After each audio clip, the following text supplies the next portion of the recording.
and assume that just because everything in China is cheaper means that China is winning against the United States, the most powerfully innovative country in the world. Now, before we go on to my argument, I have three main rebuttals to this case. Now let's look at this idea of how to prove that China is winning because economically it's going. Now on the first level, on the motive to overtake the United States. First of all, if China takes down the United States, that means it takes down 60% of its own economic activity because it relies heavily on exporting to the United States. Let us look at the yuan currency.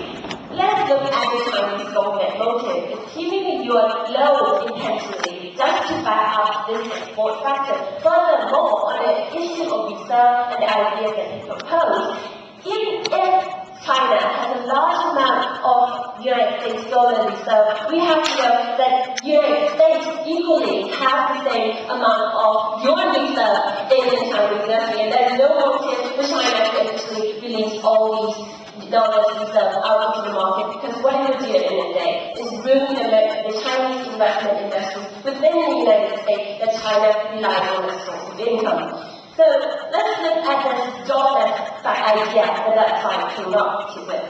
Now, he came up with claiming that US citizens are losing jobs because of Chinese taking away the jobs. Now that is clearly a ridiculous argument, ladies and gentlemen. First of all, let's look at the fact of how jobs are in the United States. United States jobs are, first of all, higher paid. Second of all, most people who are actually there actually enjoy the benefits of gaining more jobs, and the fact that in the United States people are not losing jobs now are because of the economic crisis, not because of China. Furthermore, they're losing jobs because they're not upgrading themselves into the technological factors of workforce that they need to attend to. Now, that issue on innovation, why? Now, innovation-wise, the United States is the country with the highest source of funding in terms of research and technological development in the world.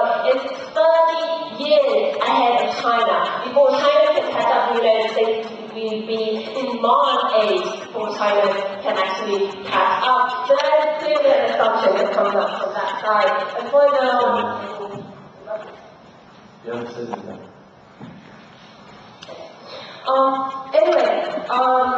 so let me go on to my argument. Okay, I'm going to talk to you about the economic factors that goes on in the world, and my second speaker will come up to tell you about the political issues that goes on.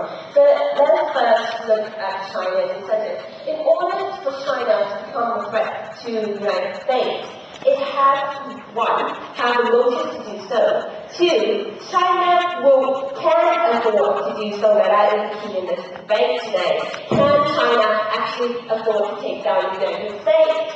So, what we see as the opposition is, we believe that China is not a rising threat to the United States, and in fact, China has a reciprocal relationship with the United States, and at the same time, the United States is using comparative advantage from China to actually influence the rest of the world.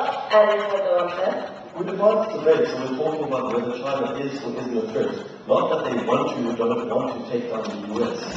That's a clear contradiction, because if you want to prove that whether China is a threat or not, you have to prove that China has the motive to be a threat in the first place. So let's look at economic factors and all. I already told you about the reserve idea that China cannot follow the United States economy in no matter what, because it needs to keep the yuan low. If they actually release their dollar reserve into the economy, what they would do is they would collapse the United States everywhere, and as a consequence, collapse their own economy. Because at the current state, China cannot actually sustain its own consumption or its own investment, and that's the key to this debate. Without the United States, without foreign direct investment that is so dependent on the United States, it dies. So in the fact that if they actually do this, the currency value of the yuan, that's their argument as a standard in the debate. And let's look at this whole aspect of Chinese export, the quality of food. We already know that China has some problems with their products. Now, it's trying to, if you look at the motion of the economy itself, it's trying to push its way up to defend the United States. That shows not only the dependency of quality in terms of economic exports on the United States, but relying on the producer trying to meet the consumer, which is the United States. So in that sense, in terms of consumption and exporting, China clearly relies on the United States in terms of dependency.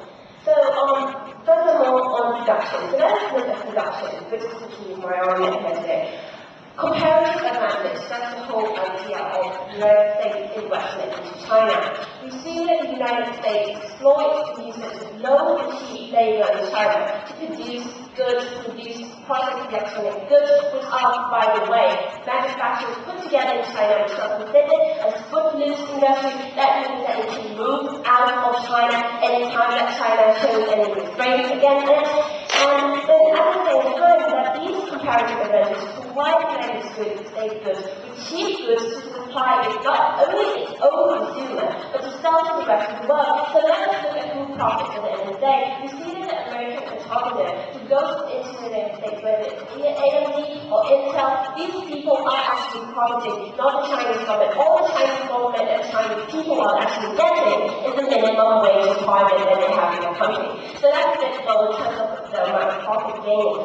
So we see that the reciprocal relationship between these two countries are gained through the comparative advantage. The United States, at the end of the day, is on a higher level playing field, because once China shows any resistance, shows any move to actually oppose the United States in terms of how they go in and invest, what China loses is the amount of investment, amount of jobs that people clearly rely on. So that's why, at the end of the day, having to come up to actually show us whether China can afford, whether we have come up here and show you that China cannot afford to lose the United States. Plus, that shows a different leverage in terms of it. Say that in this case, the United States is more powerful. Thank you.